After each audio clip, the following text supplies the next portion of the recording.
I'm Judy Copenbarger, and welcome. You may have a question about investing, and maybe your question is, do I have enough? What should you be investing in if you only have $500 or $1,000? That's the question.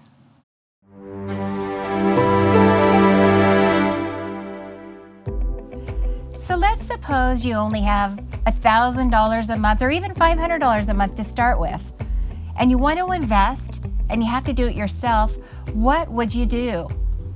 Here's the answer. Number one, get your cash reserves where they need to be. You have no business investing your money in God knows what if you don't have your cash reserves in place.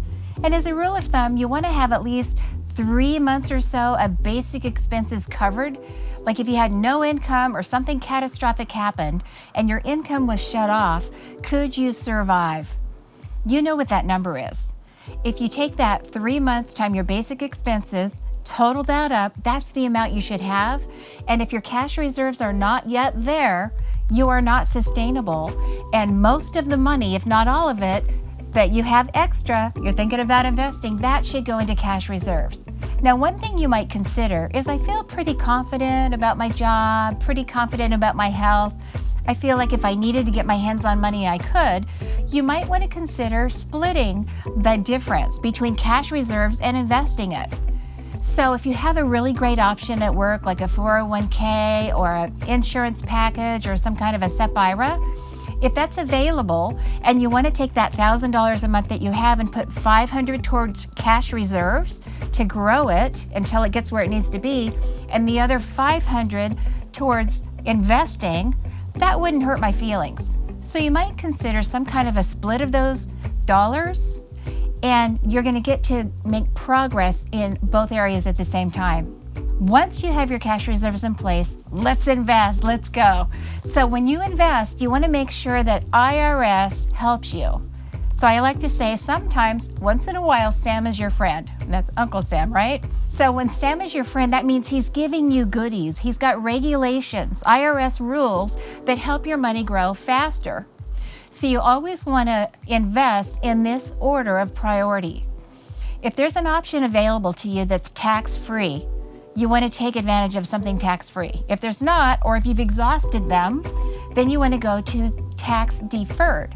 And if there are no more tax-deferred options available, then we roll down into everything else that's there that's non-qualified. So let's take a look at some of the tax-free options that you have out there. So your tax-free options are going to be the Roth IRA and permanent life insurances. Not all permanent life insurances, but some. So make sure that you do your due diligence, but those are going to be your options when you're looking at the best way to invest and save tax money. If you have exhausted all of your tax-free options, then you can drop down into the tax-deferred section. So if you have a tax-deferred program at your work, take advantage of those. That's going to be things like a SEP IRA, a 401k, deferred comp, things like that. They might even have a Roth 401k at work, and those are great. By the way, we have a video called What is a SEP IRA? There you'll learn everything you need to know about a SEP IRA, how great they are, and when they might be just right for you. Number 3, if you have used all of your tax-free options, then all of your tax-deferred options, now you're left with non-qualified. So non-qualified investments is your last resort, but it doesn't mean they're bad. It just means that the IRS tax rules are not going to help propel you forward. This is going to be investments in your trust, investments that are individually held or jointly held. So they're accounts that you have with yourself, your trust, or another person that are invested in anything. They can still be invested in stocks or bonds or ETFs or mutual funds or real estate, any investments like that, but they have no tax goodies attached to them. The final thing I want you to think about is to work on funding your goals. What are your family extras that you want to do? Is there a trip coming up? Is there a house you want to buy, a second home, or maybe getting into that first home? Are there family goals you have around replacing a vehicle? Are there other people that you want to help? Is there education on your mind? Are there charities that you want to fund? You really want to work on funding your goals once your investments are in place and that's going to keep you on the right track. You may have heard me say before, don't let Reddit be your financial guide. The risks are crazy. I'm not just picking on one site. There are many social media bad places to go when it comes to money advice. And they always entice you with the great returns, but really it's gambling. If you want to gamble, just go. Just call it what it is. But don't take crazy risks with your future. Don't look for the big, fast reward. If it seems too good to be true, it probably is. And really, if you are financially sound and you're doing the right thing, you need a sustainable strategy that works for you, and it'll weather all the storms to come. So now that you know, you can go and grow. Please leave your comments below. We want to really keep this conversation going.